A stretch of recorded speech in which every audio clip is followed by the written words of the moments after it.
The grossest thing that happened to Doopy was in middle school during a routine fighter drill. The siren had rang, so Doopy and her friends were heading to the evacuation point. As they waited for their names to be called, Doopy heard some girls talking about her. One of them tapped her on the shoulder and said, "You're on." Doopy didn't know what they meant, so she said, "Okay," with a smile on her face. The girl then offered her a tampon, pointed it to a huge stain on Doopy's tights, and said, "You're on your period." Doopy was so embarrassed that she left the roll call. She ran straight to the bathroom where she stuffed lots of toilet paper into her underwear. She sent her friend a text asking if she could borrow her jacket and tied it around her waist to cover the leak. For the rest of the day, Doopy was terrified people would see the stain or notice her fishy odor. She even thought about skipping class. In the end, Doopy made it through the horrible day. When she got home, she washed her friend's jackets, though she never saw her wear it again. When I was younger, I told a kid that if he did a very specific thing in Tomb Raider, he could see Lara Croft naked. Of course, the task was impossible. You could never jump over that statue, and even if you did, there was no nude code for Tomb Raider. But the best part about this lie is that it was printed in gaming magazines as sort of an April Fool's joke, so I could show it to him and say, yeah, look, it's right here, you can see it, it's right here, it's real. Poor little guy must have spent days trying to find that sweet triangular titty, but he would never be able to do it. Best part is, if he called me a liar, I'd just point at the game magazine and hope he didn't notice it was the April 1st issue. When Tolop was little, he thought that Europe was a planet. One of the main reasons he thought this was because he had seen a cartoon in which an alien claimed to be from Europe. Tolop had also seen an educational musical cartoon about the Pilgrims, in which it described North America as the New World and Europe as the Old World, which probably added to his confusion. He misinterpreted this as meaning that humans settled on Earth from the planet Europe. Thankfully, no embarrassment ever occurred because of these misconceptions, and nobody ever knew about them until after he was well aware that Europe is actually a continent. When Hellbent was around 4 or 5 years old, he ate ranch dressing. Now get this. On top of blueberry pancakes. When he originally did this, he had confused the salad dressing for syrup or butter, and for some reason, he liked it. Even weirder is that his family allowed him to eat it that way.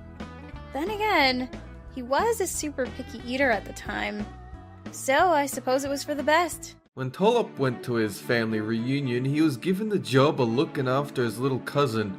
After a while, the kid needed to pee. Tolop took him to the bathroom and waited patiently outside the door, and suddenly he heard the kid shout, "Monster! No! Jesus! Why take it away? Not again!" Tolop had no idea what was going on. Under his breath he said, What the fuck? and waited for his cousin to come out. When he did, Tolop asked him what happened, and the cousin replied, "Stay away, evil shit demon!" Not sure what kind of toilet training he went through, but it sounds traumatic. On her first day of her new office job, Froggy had to use the bathroom but didn't know where it was. So, she accidentally walked in on her boss having sex with one of her coworkers. She tried to run away but ended up slipping and falling on the floor, opening the door to her boss's office even more. At that moment, almost everyone in the office saw. They began laughing, not just at their boss, but at Froggy. At lunch, she had spilled some applesauce on herself and had a brownie in her back pocket. It looked as though she had pissed and shit herself. Mikhailum used to work at an open farm caring for goats and chickens. The goats were his main focus, but Mikhailum often had to keep an eye out for chicken eggs. Because the chickens were free roaming, they would often lay eggs on the goat's hay rack. When Mikhailum came out of one of the goat houses with a few chicken eggs, he found a woman and her son watching him. The kid asked, "Are those goat eggs?" Mikhailum just said, "No, goat eggs are purple and made of chocolate." When Lady Bot was in 7th grade, she had history with her friend Melissa, where they worked on a project. The project was a poster that required a lot of tape.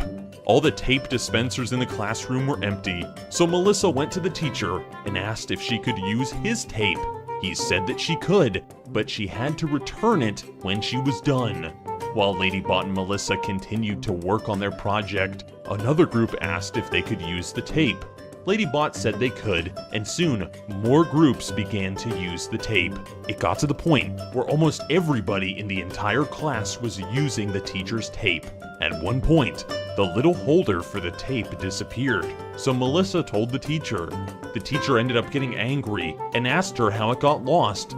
She tried to think of an excuse, then said, It somehow got inside a water bottle that someone threw away. Furious, the teacher ran over and grabbed the tape dispenser. He threw it in the trash, denting the wall in the process. When Civil Spider was in 5th grade, his parents played card games with their friends each week. It was his parents' week to host, so all of their friends went to Civil Spider's house, and at the time, Civil Spider had a habit of sleepwalking, and he slept in a pair of old boxer shorts.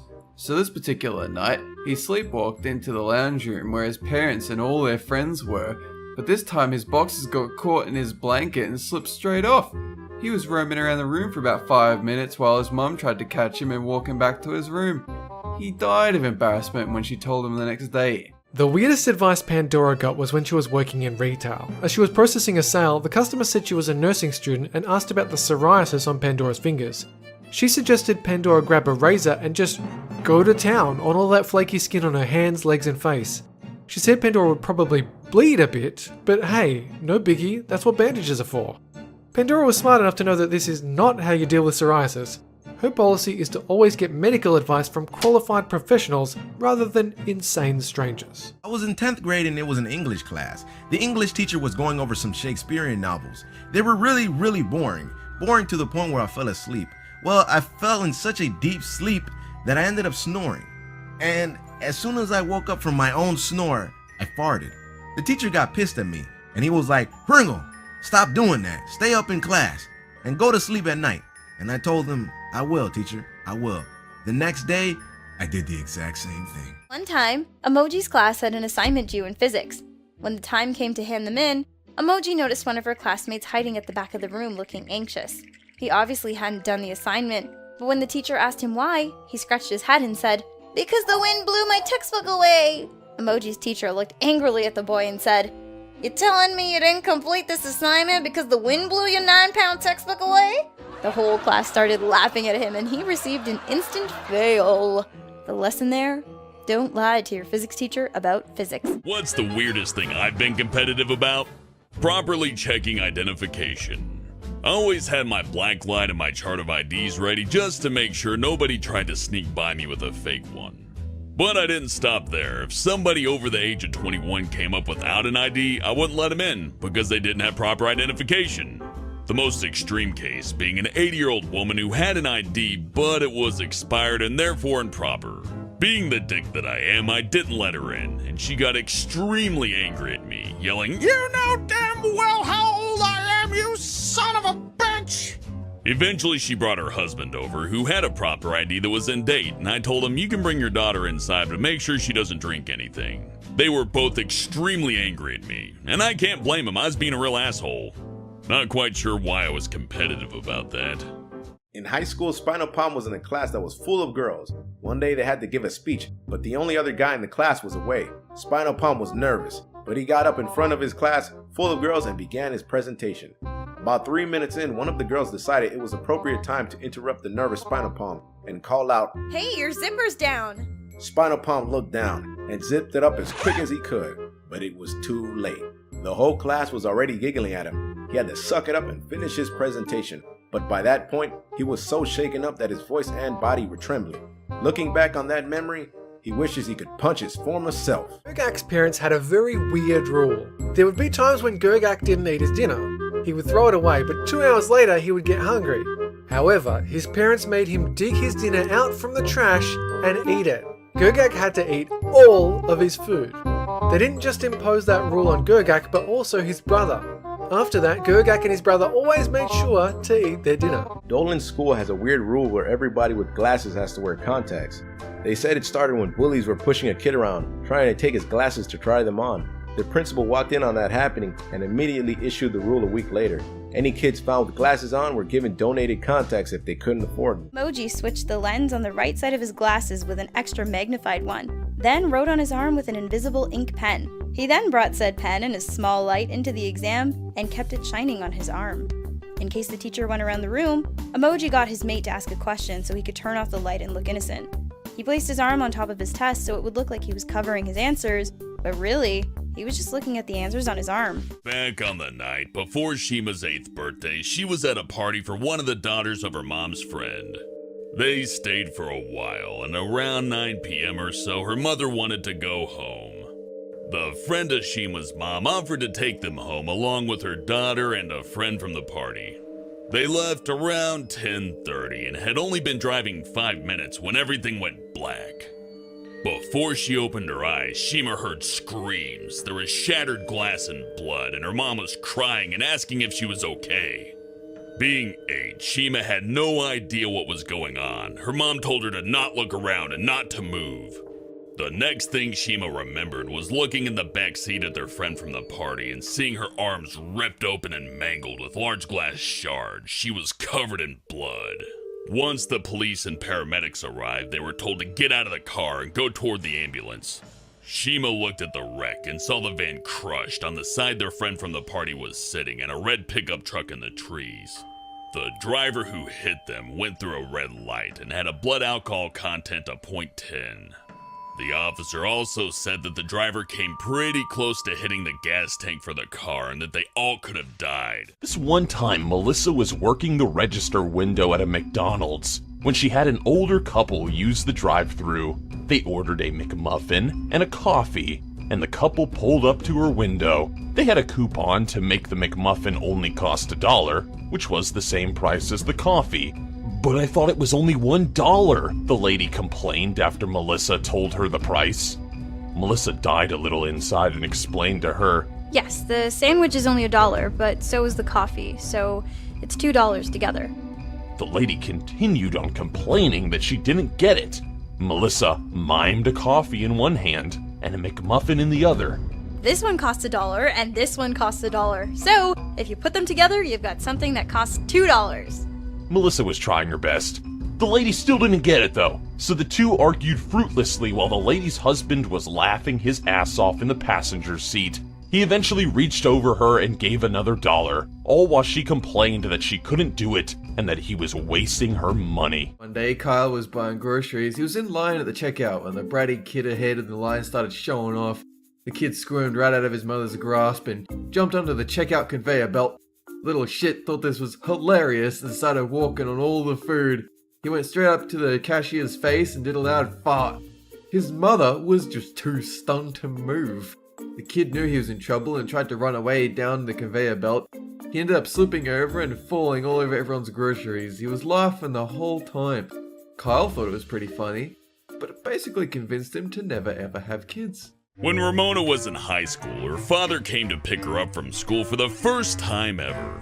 She walked out to the parking lot as he honked the horn and screamed her name. Before she could walk over to him, he got out of the car wearing only an untied robe that revealed his boxers. He grabbed her by the hand and led her to the car. As he started to drive away while Ramona pretended to not exist, he got cut off and began to flip off the driver, screaming at them with the windows down, making everyone stare even more. After that, Ramona pleaded with her mother to never let her father pick her up again. One time, Ziragamba and his friend went on a huge all-night bender. The next morning, he woke with a terrible hangover. He was slowly getting out of bed. Ooh, when his roommate shouted, "The cops are outside!" The cops then barged in and arrested Ziragamba for public nudity. They showed some security footage of him dancing naked in the street singing the Mary Poppins song, "A spoonful of sugar helps the medicine go down." This was really out of character for Ziragamba. He had no memory of his naked performance and is normally very shy. One time, Emoji was at Hot Topic with a few friends and her mum, who was a huge My Chemical Romance fan at the time. Suddenly, the store started playing Welcome to the Black Parade. Emoji's mum froze and started screaming the song. Emoji asked her many times to stop, but she wouldn't. So Emoji and her friends figured it was best if they just left her mother standing there in the middle of Hot Topic singing to no one. Emoji has never been more embarrassed in her life. One time at McDonald's, Zaragamba saw a drunk guy come in. Instead of going to the counter or the bathroom, he just went straight to the indoor playground. He climbed up to the top, dropped his beer down the slide, and passed out at the top. Everyone saw him drooling in his sleep at the top of the playground, so Zaragamba just left. Well, when Robo was newly manufactured, she believed that all her favorite cartoon characters were stored inside of them. She also believed that her family spoke a completely unique language compared to the rest of the world. But no, Spanish is not exactly unique. One time, Spinal Palm got humiliated in front of the whole school at the end of the year dance. He was doing a couples dance with this tiny girl from his class.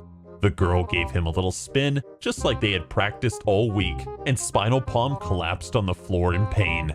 He started screaming that his shoulder was dislocated, and the whole dance had to be stopped. It turned out he had injured his shoulder during wrestling the day before. This little dance move was all it took to finish the dislocation. Not that anybody in the dance hall knew that. They just laughed because they thought this tiny dance partner was too strong for him.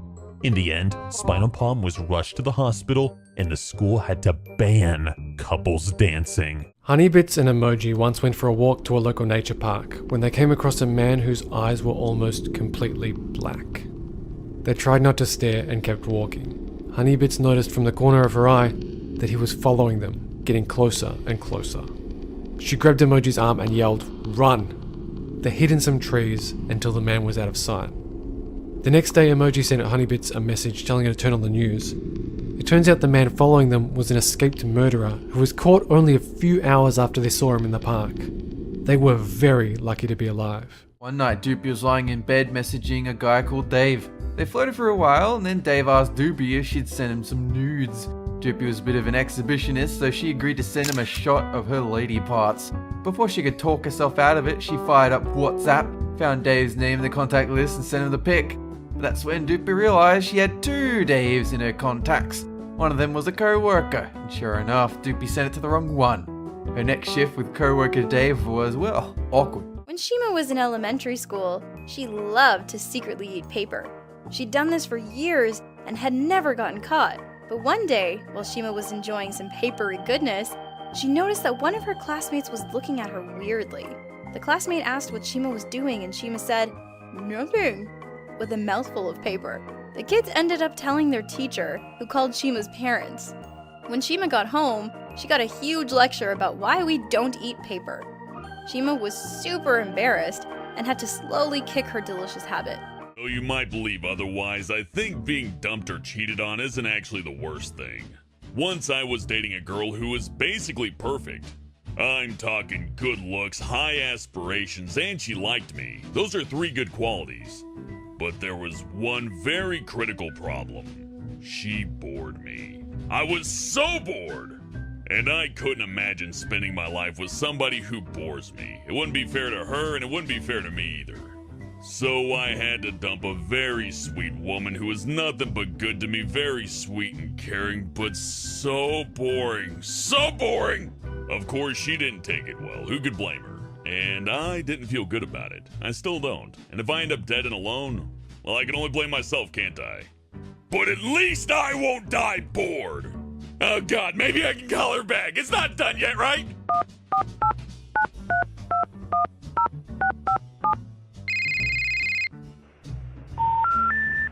We're sorry. You have reached a number that has been disconnected or is no longer in service. It's just a little blocked number. I'll just get another cell phone. I'll call her on that one. It'll be fine. When Pringle was 15, he went to a Walmart with his family. He wanted to know how much an item cost, so he found a grocery clerk and asked her. The woman looked at Pringle, completely confused about what he was saying, so she started telling him all about her pet cats and her children.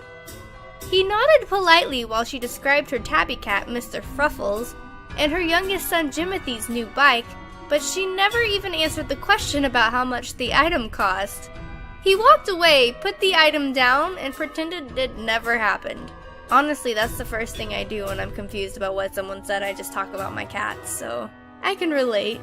One time, Civil Spider and his friends decided it would be really funny to buy cases of poppers and have drinks in the woods in the middle of winter. When they arrived, they found a Native American event set up in the wood with props like giant teepees and animal pelts. They decided to go into a teepee, wrap themselves in animal pelts, and get drunk. At one point, Civil Spider peed in the fire pit inside the teepee. He then ran into the woods completely drunk to search for a hunting spear. He ended up running away and getting lost. His friends found him at the entrance to the subway, covered in his own vomit. He had cuts all over him from the trees and bushes he ran through, and he was still wearing the animal pelts when he took the train home. When Sid was in high school, his mom got mad at him one day over something ridiculous he had done 6 months ago. She stood in the middle of the room, berating him for what felt like hours, when suddenly, she picked up some shoes and said, "You know what? I'm throwing out your Jordans because I'm so angry!" Sid looked at them. They weren't even Nike shoes. They were filthy old thrift store shoes. And he just said, okay. His mom threw them in the trash and stormed out. He's still confused to this day about that punishment. On Ramona's 21st birthday, her friends insisted on celebrating with her, even though she really needed to stay home and study. She gave in though, and they went to a party. Her friends told everybody it was her birthday, and suddenly, she had an endless supply of drinks. The next thing she remembered was waking up naked on an inflatable raft in somebody's pool the next day. On her phone were videos from the night before of Ramona setting fire to trees, spray painting a kitchen, and jumping off a house into a pool, completely naked. Unsurprisingly, Ramona's friends never invited her out drinking again. When Spinal Palm was in 7th grade, there was a girl he had a huge crush on. He wanted to ask her out and eventually learned that she knew sign language. Spinal Palm asked his brother, who also knew sign language, to teach him how to ask, "Do you want to be boyfriend and girlfriend?" in sign language. He agreed, but it turns out he wanted to sabotage Spinal Palm. He didn't know this at the time, but when he asked her out, he actually told her to fuck off. The girl never talked to Spinal Palm again, and he was confused when he was suspended for using vulgar language at school. When Froggy was 10, she had a dream about her 4th grade class, particularly her teacher. She had gotten to school really late, like 11 a.m. Froggy and her best friend were racing down the hall to get to class, but when they got there, all the chairs were out of the classroom. There were blankets everywhere and the lights were turned off. Her 4th grade teacher had apparently called for a nap time, which was weird, but Froggy tried to be good and sleep. But suddenly, her teacher started cuddling her. Froggy woke up and never looked at her teacher the same way again for the rest of the year. The weirdest conversation Honeybits ever had was when she was 10 years old. Her and her family went to an amusement park where she drank a lot of apple juice and had the sudden urge to pee. She ran into one of the bathroom stalls and shut the door. Honeybits sat there for about 2 minutes when she heard someone say, "Hello, little girl." She looked towards a little gap between the stalls and saw a man sitting there. Honeybits panicked a little, but replied with, "Hello." The stranger smiled and said, "You sure are peeing a lot." She was totally weirded out and stared blankly back at him. She said, "Heh, I guess." The man said, "I pee a lot too. Don't worry about it. It's completely normal." Honeybits got really scared and ran out of the bathroom stalls. She found her mum and told her about him. Her mum went looking for him but found out later that he was her uncle's friend. When he was really young, Dolan's dad would hold his hand while they walked down the street. On occasion, his dad would playfully lift his hand in the air. One time, Dolan asked his dad why he would sometimes do that. Dolan's dad told him that there was a beaver-like creature that moved incredibly fast, so he would lift his hand every time the beaver approached so it wouldn't bite him. After his dad told him that, he believed it so much that there were a few times where he actually thought he saw the creature looming in the bushes. Dolan was 7 when his dad passed away, so he was never told the creature didn't exist. He continued to believe it until he was about 10 years old. Believe it or not, one of Pringle's cravings started when he was in the 3rd grade. Back then, his school served peanut butter and jelly cups with bread, and a choice of something from the salad bar. So one day, he got pickles and jalapenos for his salad choice, and a chocolate milk for a drink. He must have been completely out of it, because somehow, he managed to mix everything together. But it didn't matter, since he loved it so much, and that became his favorite food of choice all throughout school. I was writing a term paper once about the effects of carbon dioxide emissions on the atmosphere. It was a big project, it went for the whole semester, and it was like a whole subject's worth of work. We got to the very last week and we were editing, and I noticed there was a line in the report that said that carbon dioxide emissions were dangerous because they were depleting the ozone layer. Now, if you've never done a class about environmental science or anything like that, you might be forgiven for thinking that's true. But at the end of a whole project about this topic, you would expect that a person would know that that's not the case. I got pretty upset because I'd worked very hard on the report, and the person that had written that just explained it by saying they were just trying to fill up words in the report. And you know what? That's fine. As long as those words are worth something. And you know, true. I swear I could have jumped the table at him. If you're listening, not cool, man.